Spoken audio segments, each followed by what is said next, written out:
Good morning students. आज हम सूरदास का जो पद है 12th क्लास में भ्रमर गीत वह देखेंगे। तो देखिए, मैंने इससे पहले जो वीडियो डाला है उसमें सूरदास का जन्म कब हुआ था, उनकी रचनाएं और उनके गुरु का नाम, उनकी जो पहला पद है उसकी व्याख्या सप्रसंग डाल दी थी। देखिए, सबसे पहले हम देखते हैं सूरदास के जो भ्रमर गीत है वह इनका जन्म 1483 ईस्वी में हुआ था। लेकिन ईस्वी अगर सनवत निकालना है तो हम देखेंगे कि कई बार 1540 भी दिया होता है, वो सनवत है। तो इसमें 1483 के अंदर 57 है वो जोड़ देंगे तो हमारे पास 1540 आ जाएगा। देखिए, सूरदास का जन्म दिल्ली के निकट सिंही गांव में हुआ था। रुणकता आगरा के गऊ घाट पर उनकी भेंट महाप्रभु बल्लभाचार्य से हुई, जो इनके गुरु थे और अष्टछाप में इनकी रचना इन्होंने गिनती की है। उन्होंने सूरदास को बल्लभ संप्रदाय से दीक्षित किया तथा भागवत कथा सुनाई, जिसके आधार पर कवि ने उच्च कोटि के साहित्य का सृजन किया और सूरदास ने ब्रज भाषा में श्री कृष्ण की लीलाओं का सुंदर चित्रण किया। वह भक्ति, श्रृंगार व वात्सल्य के अनुपम कवि है। सूरदास की प्रमुख रचनाएं 3 मानी जाती है। देखिए, सूरसागर है, सुरसरावली है, साहित्य लहरी है।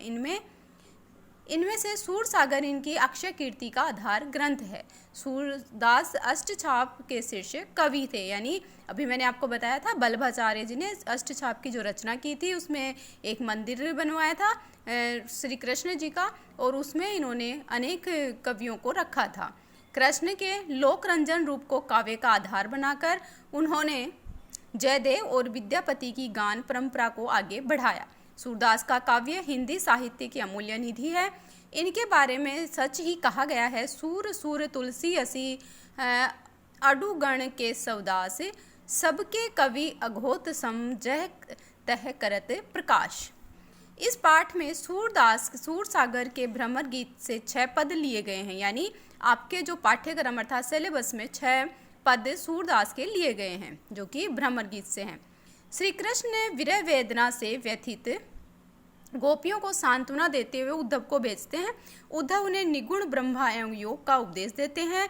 तभी वहाँ एक भंवरा, जो कि उद्धव के रूप में माना गया है, आता है। गोपियां भ्रमर के बहाने उद्धव को जवाब देती है, उन्हें कड़वी ककड़ी के समान बताती है। उपदेश रुचिकर अरुचिकर लगता है। उनके लिए मिलन और विरह दोनों स्थितियों में श्री कृष्ण से लगाव लाभदायक है। मथुरा काजल की कोठरी के समान है। उनकी आंखें कृष्ण दर्शन को व्याकुल है। काजल की कोठरी से तात्पर्य है जिस प्रकार से काजल की कोठरी काली होती है और एक तरह की जो यातनाएं हैं, पीड़ा है, वो यहाँ काजल की कोठरी से ली गई है। उनकी आंखें कृष्ण दर्शन को व्याकुल है।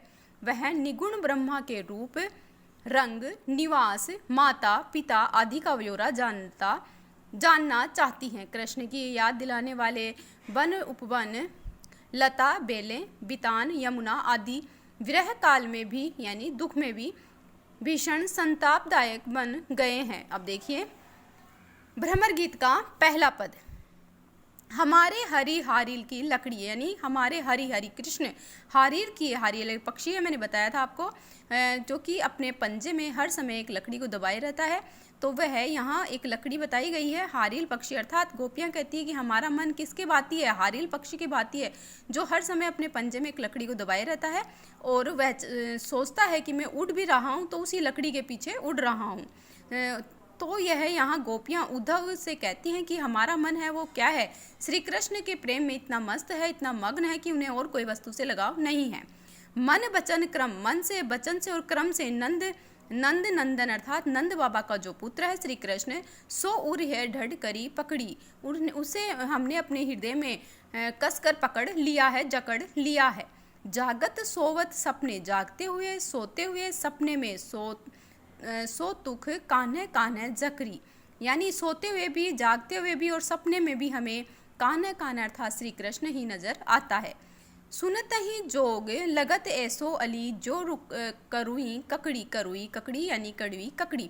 जिस प्रकार से हमने सुना है कि जिस प्रकार से मुंह में लेते ही ककड़ी है वो कड़वी लगती है और हम उसे थूक देते हैं, तो उसी प्रकार से जो बातें तुम यहाँ हमारे को बता रहे हो योग साधना की, वह हमारे लिए उस ककड़ी के समान है, जो कि हमें अच्छी नहीं लगती, उसका स्वाद हमें अच्छा नहीं लगता है जिस प्रकार से, क्योंकि हमें तो श्री कृष्ण से ही प्रेम है। सो ही व्याधि हम ले आए, देखी सुनी न करी, यह तो सूर तिन्ह ले दीजिए जिनके मन चक्री। व्याधि अर्थात पीड़ा, कष्ट, और हम उस कष्ट, उस पीड़ा को नहीं देखना चाहते, क्योंकि हमें तो श्री कृष्ण से प्रेम है और हमें श्री कृष्ण से ही लगाव है। हमारे कान हैं वो श्री कृष्ण की ही बातें सुनना चाहते हैं और कोई बात से हमें उन्हें कोई लगाव नहीं है। यह तो सूर तीने कीजिए जिनके मन चक्री, चक्री एक प्रकार का खिलौना है जो घूमता रहता है, उस खिलौने की भांति, यानी इस यहाँ चक्री का उदाहरण देकर ये बताना चाहता है कवि कि जिस प्रकार से जिसका मन अविचलित है, अस्थिर है, इधर उधर घूमता रहता है, बट आत्मा भटकती रहती है, उसे ऐसी ज्ञान योग साधना की बातें बताइए। आगे देखिए,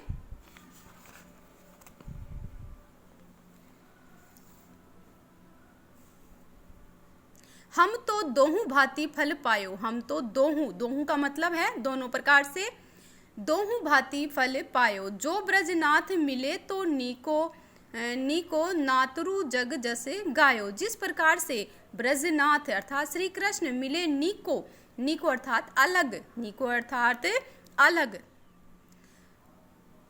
निको नातरु, नातरु का है नहीं तो, जग यानी संसार, जस यानी कीर्ति, गायो यानी गाना। कहे वे गोकुल की गोपी, सब वर्णहीन रघु जाति। कहे गोकुल, गोकुल की गोपियां हैं, वह क्या कहती हैं, वर्णहीन यानी हीन वर्ण वाली, लघु जाति यानी छोटी जाति की। कहे वे कमला के स्वामी, कहे कहना, कमला अर्थात लक्ष्मी के स्वामी, संग यानी साथ में, मिली यानी मिलना, बैठी, इक पाती, पाती अर्थात एक पंक्ति में, इक यानी एक पंक्ति में, एक पाती, इक पाती अर्थात एक पंक्ति में। निगम ध्यान मुनि ज्ञान अगोचर, तेग भय घोष निवासी। निगम ध्यान, निगम ध्यान यानी वेदों के अध्ययन करने वाले या ज्ञान, मुनि ज्ञान, मुनि। अगोचर, अगोचर अज्ञात या पहुँच से बाहर। ले भय घोष निवासी, घोष निवासी, घोष निवासी का घोष का अर्थ होता है गोपाल को ही या बस्ती से। ता ऊपर अब सांच कहूँ धो मुक्ति कौन की दासी। जोग कथा पा लाग्यो उधो ना कहूँ बारंबार। सूर श्याम तजी और भजे जो ताकी जननी छार, जननी माता। कथा यानी सुनी हुई बातें, बारंबार यानी बार बार, उधो यानी उद्धव।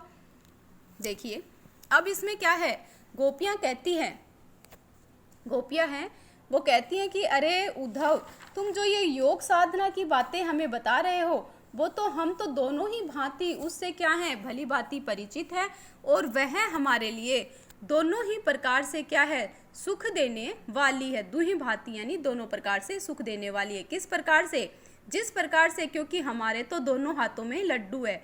यदि हमारे निकट प्रेम से प्रभावित होकर कृष्ण हमें फिर से मिल जाते हैं तो वह बहुत अच्छी बात है। यदि ऐसा नहीं होता तो ये संसार उनका यश गाने या सुफल हो तो हमें मिलेगा ही, क्योंकि हमने तो श्री कृष्ण से क्या किया है, प्रेम किया है, तो वह हमें प्राप्त हो जाएंगे, चाहे उसे योग साधना के द्वारा करें या हम उसे प्रेम से ही उसे प्राप्त कर लें।